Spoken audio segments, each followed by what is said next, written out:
Peace, everyone. It's Priestess. Good morning, if it's still morning. I'm gonna go ahead and make another. This will be like a Japanese. It'll just be like a green tea matcha. But I made a botanical garden. This one will just be Japanese gardens since I don't have the Roku gin, the great botanical gin to go with it. But I'm gonna pretty much use the same ingredients, everything but the gin. So this will be a Japanese gardens matcha upload. It's got some green tea matcha here. And I'll be using some pumpkin spice, which has cinnamon, ginger, lemon peel, nutmeg, cloves, and cardamom. Some a little extra cinnamon in there for the spice. Cinnamon is good for like sexual spice, and to spice up any love, like if it's a friendship, platonic. It adds a heat. It adds heat to any situation. So cinnamon is good for that. So a little extra cinnamon for that to just get my creative juices flowing. Basil for exorcism.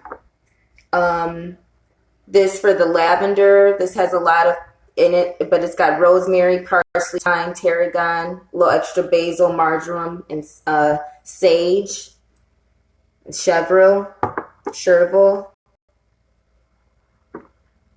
So again, with the basil, with all the green goodness going on. And then I'm going to put a little black pepper again to go with the basil, rosemary for the exorcism. And plus I'm going to garnish it with some white roses, maybe a few purple roses as well. So it's just going to be a Japanese gardens upload because it doesn't have the botanical gin in it. So I'm just going to start boiling some filtered water here. So let me know if you all have any questions. Don't forget the purpose of me going live is to do complimentary oracle divination. So if you all have any questions, if you have any concerns going on for people who are interested in readings, go ahead and ask away. Don't be intimidated that I'm not using any tools like tarot cards or runes or things like that. It's just oracle divinations. For some of us, tarot cards are just tools, toys, or training wheels.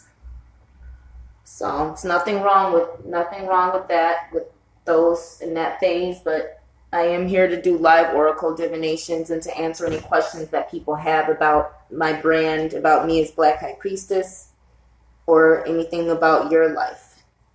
So I'm going to start garnishing the chalice. Till anyone has any questions, I'm just going to put some black pepper.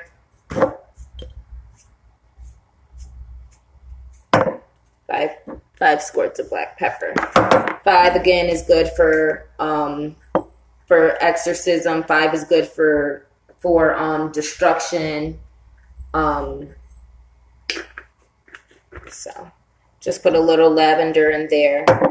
A little basil too. I'm gonna strain it, but I do want my chalice to have a bit of stuff in there. So I'm going to put the fresh rose petal that's a little more moist. I'm going to break it up and put it in the chalice so the rose flavors and nutrients release. And it'll make it nice and fragrant. Stop it a little bit. So get that going. Put cinnamon and pumpkin spice. I like a lot of that, 5 of that. All right, so we got a good garnish going there. And the water's heating up. And I am going to throw in a little vanilla too.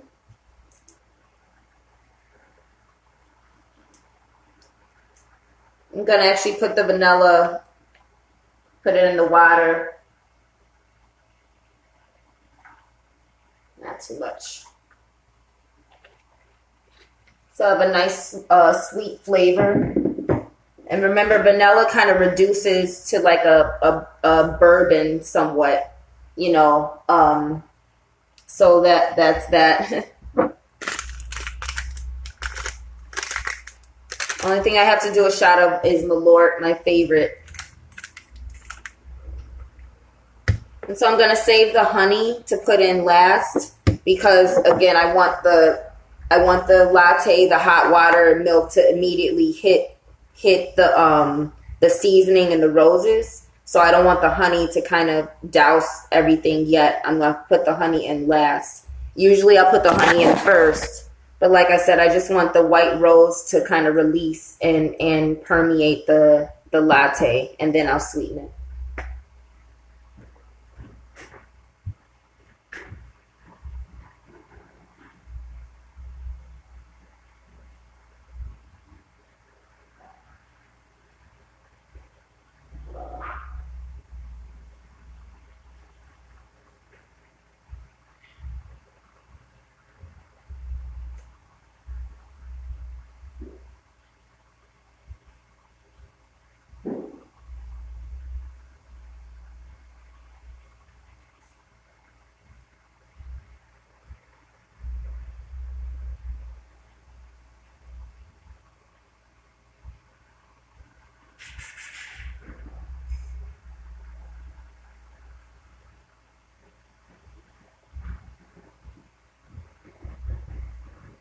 All right, how's everyone doing?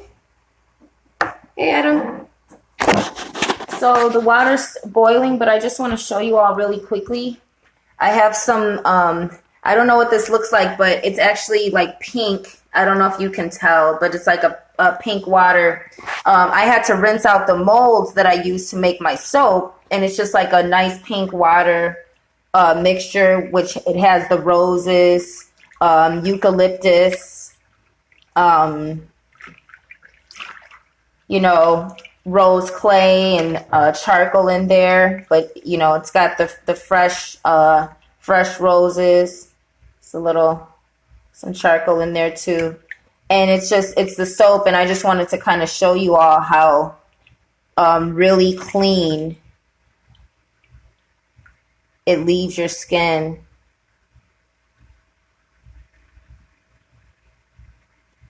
Clean and soft. And this is the Velvet Rose. And so when you bathe in it, you'll basically have like a literal rose water. For those of you who, may not be of the craft, who are not mages or witches, who don't do rituals regularly, or those of you who aren't initiated into African spirituality and understand, the mysteries of Oshun. My soaps are designed for the craft. They're literally spell soaps. And so the red velvet is an Oshun soap. It has Awa Oshun, or the mysteries of Oshun. And when you bathe in it, it's intended to, release all the ingredients, and it's a spell bath to enchant you with the mysteries of Oshun. And the water will turn pink like this. You'll see the fresh roses and everything. I try not to put too much so you don't, some people don't have like a strainer for their tub or whatever, but there is fresh roses and eucalyptus in there. For the black rose exorcism, sometimes I put in fresh rosemary too. But, in the black rose exorcism, and you see there's suds there too. So as you can see, I just wanted to give people an example. And again, it's designed to be like a spiritual bath. The black rose exorcism, again, has Awo Oya or Yansan. And Oya deals with, a little bit more healing through destruction. Oshun deals with healing through sensuality. Oh, I almost forgot to that's what I forgot, to put the last of the eucalyptus that I have in the boiling water. So I'm just going to add a little bit more filtered water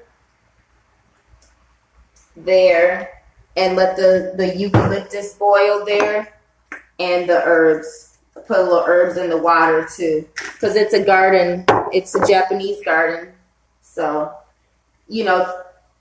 next time I have the white roses, but next time I would like to get like jasmine or actual Japanese flowers and herbs that are native to that area. So, Adam, I know you're interested in Japanese culture. You're a fan of some of those things. Maybe you can get me some like Japanese flowers that I can use in my next witch's brew upload. So hold on.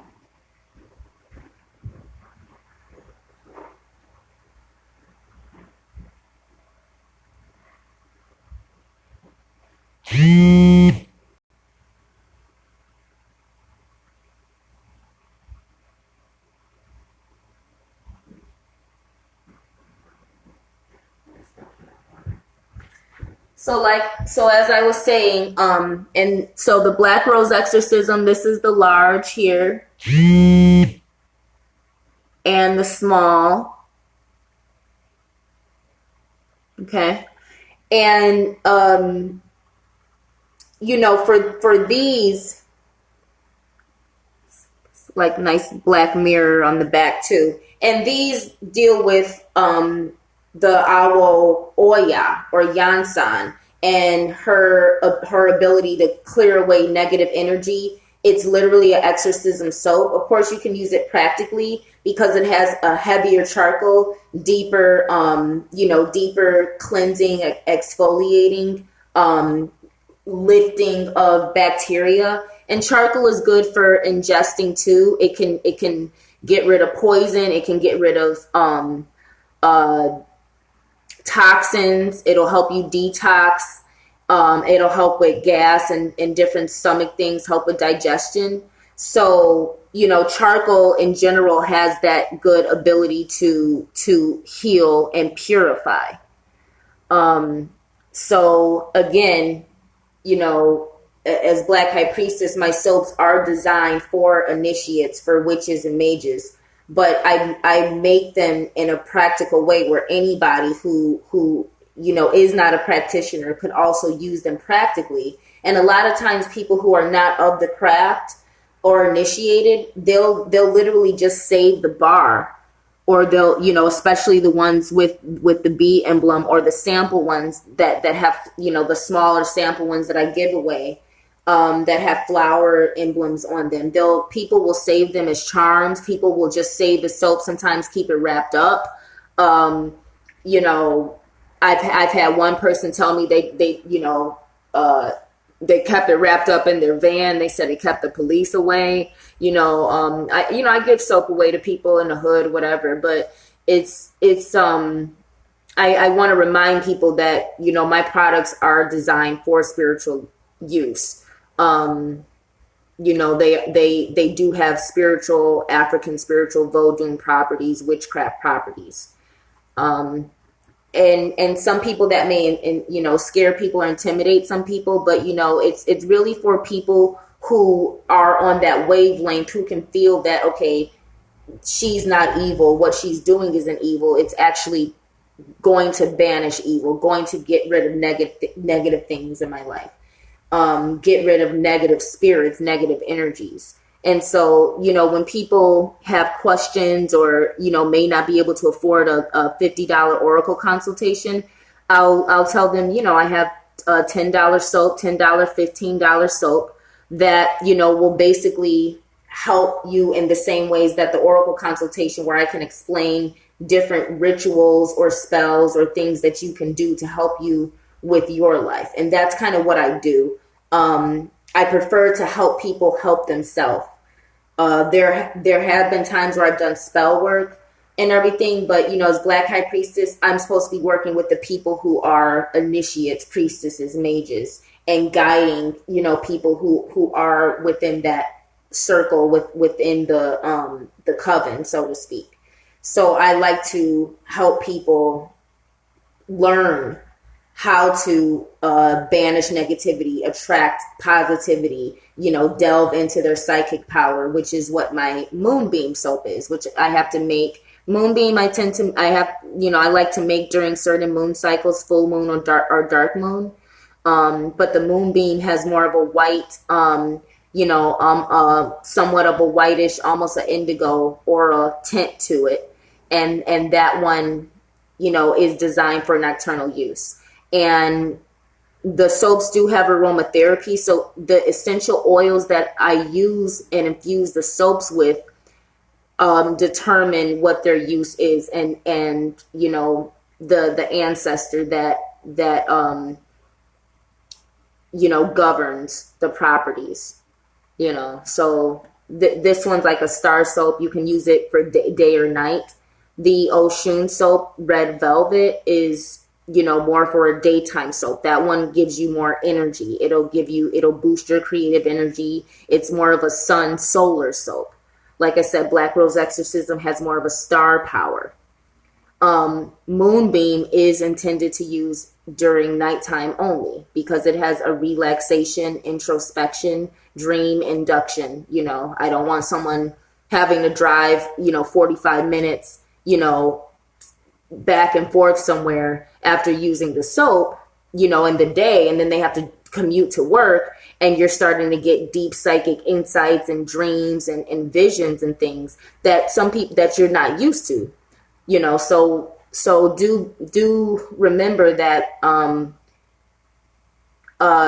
my soaps are intended for spiritual use, ritual use, and they are designed in a practical way where you can use them practically, but they are craft products. They are tools. So let's finish making this matcha. Add a little bit more water. Right. So again, if anyone's interested, Black Rose Exorcism, $10, $15 for large, $10 for small. You can find it on Etsy.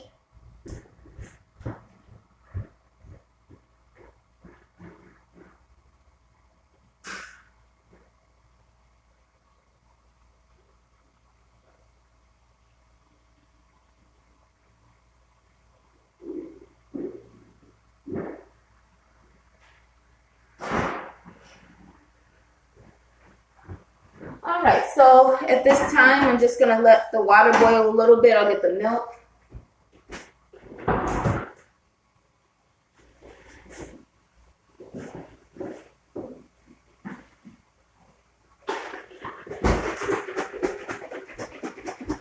If anyone has any questions, let me know.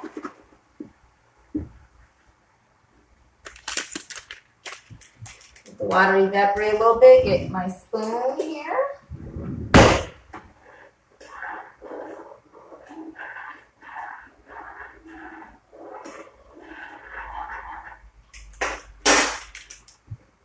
Throw the matcha on. Since it's powdery, I like to cut it. Measure twice, cut once.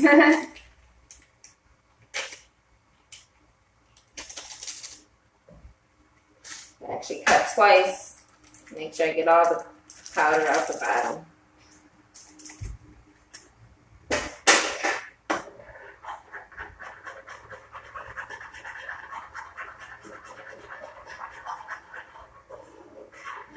How's everyone?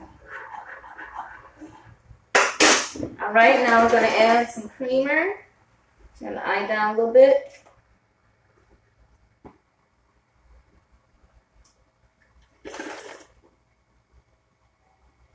Have to get some more creamer soon.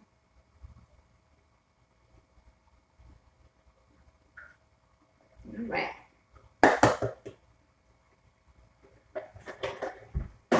Use up a lot of what I have, make space in my fridge, because like I said, I got a lot of produce and stuff. I'm gonna be eating salads. I might make a salad later. I do want to promote peace Nate Jai Fresh. I was like, what is his name? Peace Jai Fresh. But yeah, Labaki Oibango. Labaki has some dance classes. He's been promoting them, so I also try and tag him if I upload this on YouTube or whatever. Tag him. So I'm gonna get ready to do that. I got to do some shopping, but like I said, I probably do an upload making salad, since I'm going to be making salad. And how can I forget you? It's almost time. It's almost running of the bulls. It's almost our time to shine. We gonna put an end to this, Rosh. Wait till Taurus come out.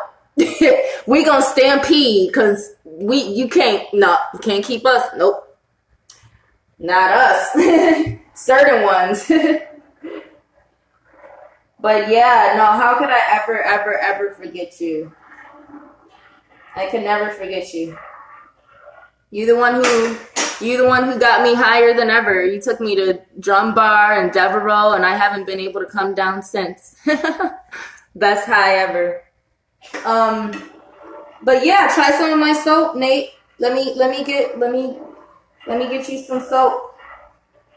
Let's trade. I barter and trade. Give me something that's worth $15. I got some soap for you. I want you to try. So the soap is excellent for the plague too. You said speak that shit into existence, please. Yeah, no, come get some soap. We got some planning to do. We got some serious planning to do. It's time. Cause yeah. But at least you got out of the industry before anyone else. So I wanted to say, like, another thing I wanted to mention while I'm about to strain my stuff. Strainer. And here, I pour this into this teapot that has a wider mouth as I drop everything. Hold on. Sorry, y'all. So I have to pour it in here since it has a wider mouth and it won't spill my latte all over the place, straining it. And so just want to show you all how, okay, after I strain it, just how like the cinnamon and everything just rises up, and then take a minute to let it permeate the latte. And remember, I added the vanilla in the water, and it's got vanilla too in the creamer. So I'll give that a minute to, kind of like steep, so to speak. All the money, you said you're an entertainer, all the money has stopped for you. I just wanted to say, like, I'm in the service industry, and this may be an unpopular opinion, but also, I'm Black High Priestess. I've never really relied on people to take care of me and support me and pay my bills. Spirituality is my priority. And, some people have a indoctrinated view of spirituality and think, well, if you're a high priestess and you call yourself this and you do that, you should be in a temple somewhere. Well, my place is a temple because of the spirits that live with me, in me. I am a temple. When you really have a genuine form of spirituality, you are the temple. You are the gift. You are the tarot deck. You know what I'm saying? You are the vessel and the vehicle. And that's why we are utilized by the ancestors, by the Most High, by the spirits, to be in places to reach people, to do that work. Sitting pretty somewhere with a holier than thou sense and essentially being worshipped like a deity is Babylonian. It's false religion. When you really have higher spiritual power, you have responsibility. And that is to be in the public and be around people and make a difference. And as somebody who has understood that I work for the Most High, I may clock in for white corporate America, but I always am working for the Most High and for others. I work in the service industry because the highest form of spirituality is to be of service to others and to the Most High, not to yourself, not having people worship you and bow to you and come to you, in that way, but also to get out there and earn the experience and wisdom that allows you to judge others, read others, counsel others, guide others, and lead. People who have a holier than thou form of spirituality usually are not fit to heal people, to counsel and lead people with a spiritual understanding that is practical. And what I do as Black High Priestess is bring things that are practical to spirituality, so anyone can access it, not just other people who are on that wavelength. We all need people. And those of us with spiritual gifts, we also need people who may have financial gifts, physical gifts, social gifts, other gifts that allow them to have more wealth and things like that. So it's important to understand that being a spiritual practitioner does not mean you're God. It means you are a part of a community. It means you are the healer and the governor, so to speak, or the judge within a community. But it doesn't mean you have to be isolated and as if you're God and have everything under control. And that's kind of where that indoctrinated view of spirituality affects those of us who are practitioners and who do have things for sale. Because it's first our responsibility to understand we need to be of service. Sacred economics. So give of yourself, give of your power. When you have something that is priceless, be careful putting a price on it. And that's why I like to explain to people what my soaps are about, and I give them away a lot. And I sell them when I can market them and everything. But it's really what I am is really priceless. And my point in saying this is being of someone in the service industry who has always worked in the service industry and been of service, whether it be food and beverage or retail. I know what this industry is like, what the service industry is like, food, beverage, and retail, hospitality. Even sports service side, working at Wrigley, rooftops. Like I know, and I've been in this industry a lot longer than some people who are in higher positions of authority, than I've had or have had recently. And that is to say, I know that a lot of people are in the service industry because they come from a low income family or household and have to work for a living and have to get a job that they qualify for and maybe not have certain qualifications because they come from a poverty or low social status, so to speak, where they don't know the right people. They don't know the people who literally pull strings, so that you have to get into the service industry and work your way up. I see a lot of people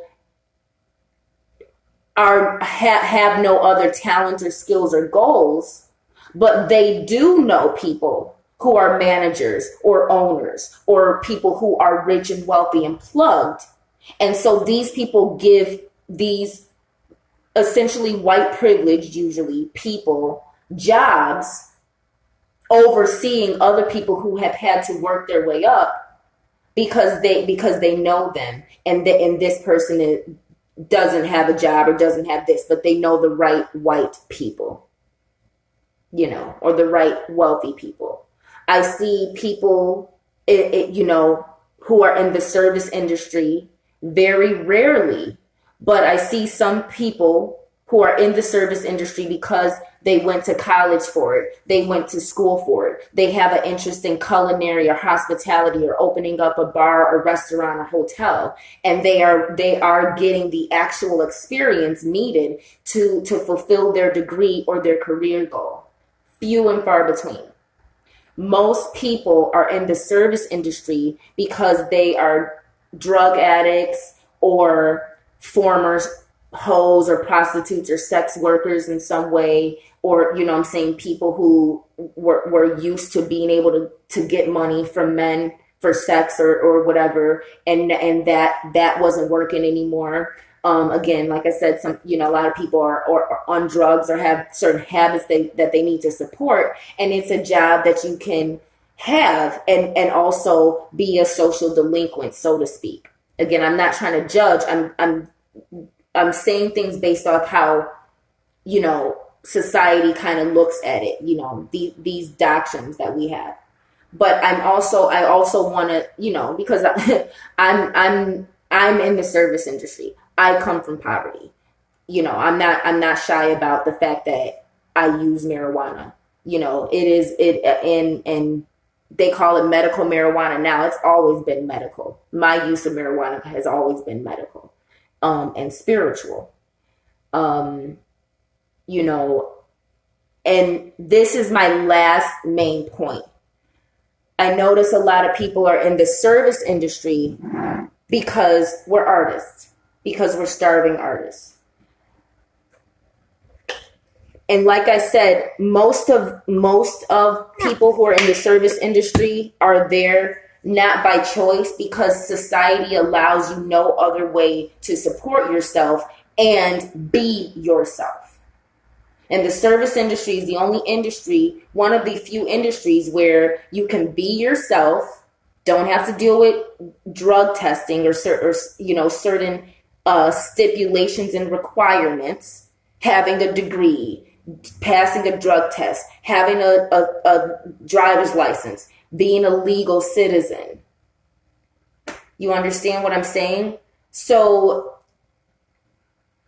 seeing all of these different reasons that people end up having to work for other people, having to work for tips. Essentially, that's what I'm getting at. Those of us who have to work for tips, and support ourselves being in an industry where we're you know, working for tips, or basically making a minimum wage or hourly wage doing service labor, you know.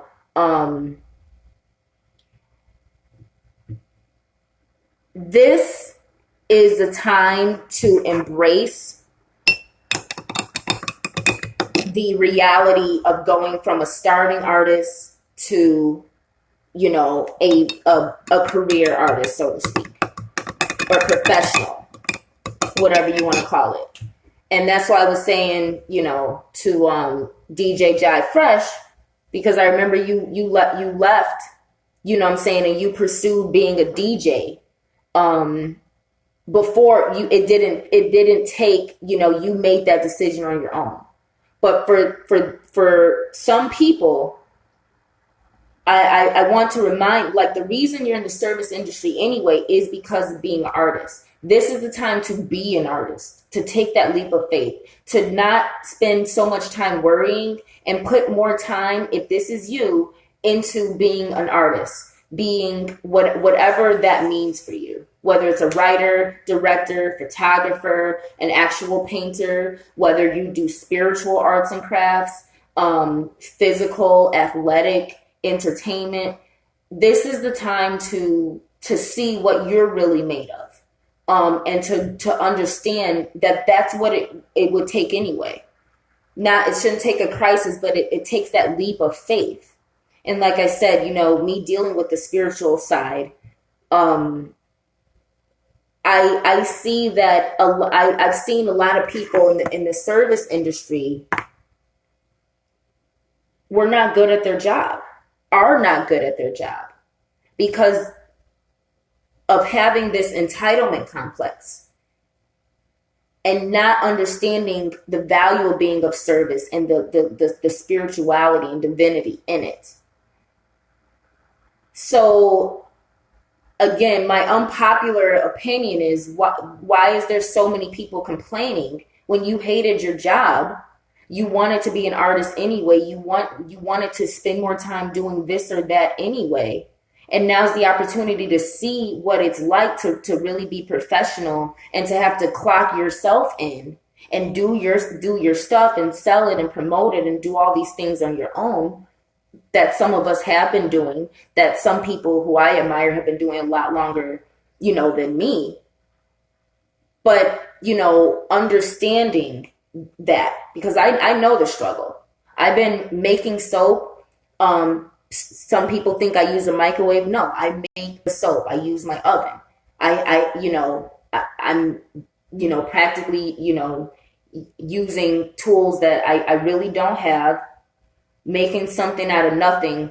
I know what the struggle is, and I see people who really have nothing to offer, who go in the service industry acting like they're entitled to tips when you don't give good service, you don't focus on your customers. So I just want to remind people that now's the time to show what you really have to offer. Because what I see is most people in the service industry don't give a damn about the people that they're serving. The way I treat my customers is the same. It's the way I treat my clients. I want to give the best service. I want to make sure that people are satisfied, but I want to give you something, some spirituality that I know works for me, that I have tested, that's tried and true, and that's valuable, that will make you remember me in a positive way, and that's another thing you got to realize, that I realize too. You're not entitled to people helping you and promoting you, but the more you do good service, people will. A lot of times it's not going to be the people who should, because once people see how good you are at something and how powerful you are, and and how much potential you really have, their envy's going to kick in. If they feel like they know you or felt like they had a grasp on you, or if they're from the same city as you, sometimes it's just like that. That's in the Bible. Christ even said that. Ooh.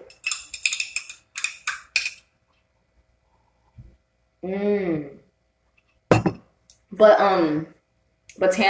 Japanese gardens latte, delicious. But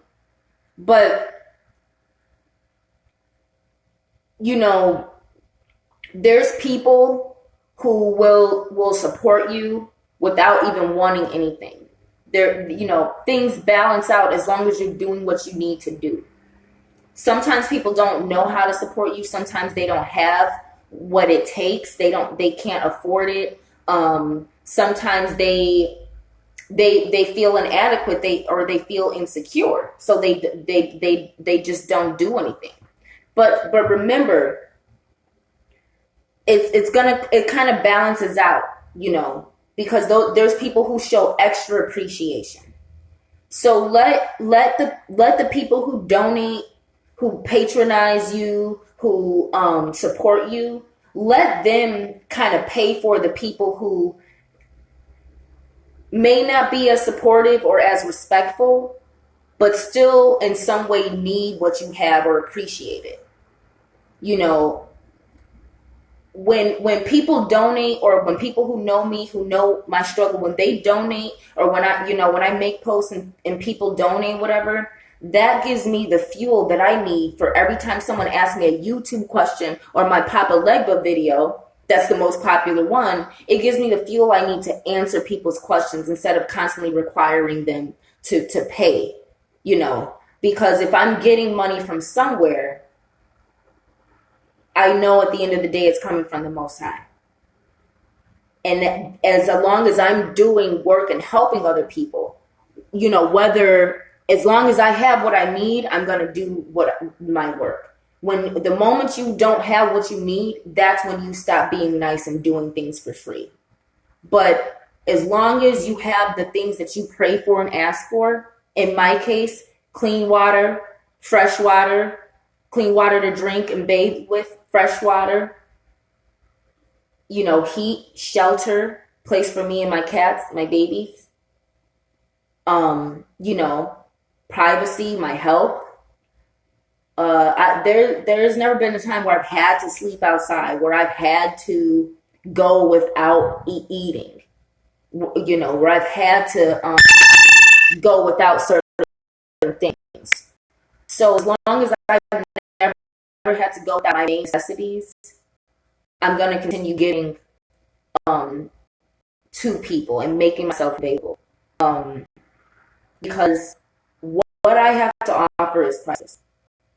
And the only way I can help people understand that is again, I have my job, I'm updating my website, I'm getting things together, trademark and everything like that, so I can do business. But what I really want to focus on is doing oracle consultation and readings and helping people understand what spirituality is and how to have a priceless, spiritual lifestyle and a priceless relationship with the Most High and yourself. All right, everyone. No one has any questions? I'll just do this shot of Malort. It doesn't go too well, but it's the Japanese gardens and get my day started.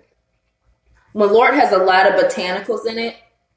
Not as, smooth tasting, so to speak, as gin, but it has a lot of botanicals, so I'll do that.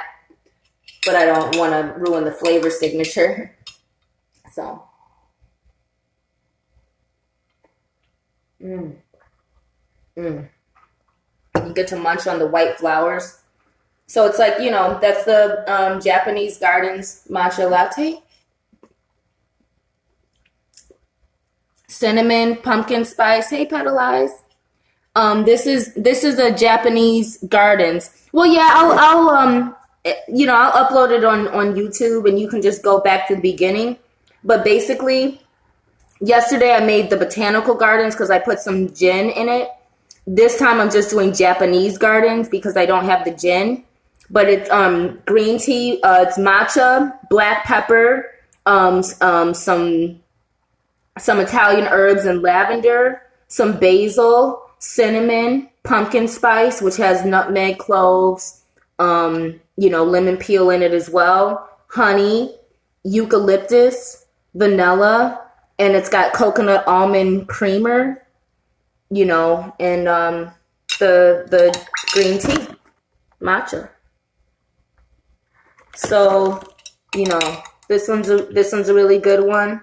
Japanese garden. Oh, and I put some white flower garnish and honey. So, Japanese garden matcha latte. Peace and love, everyone. Black Eyed Priestess signing out.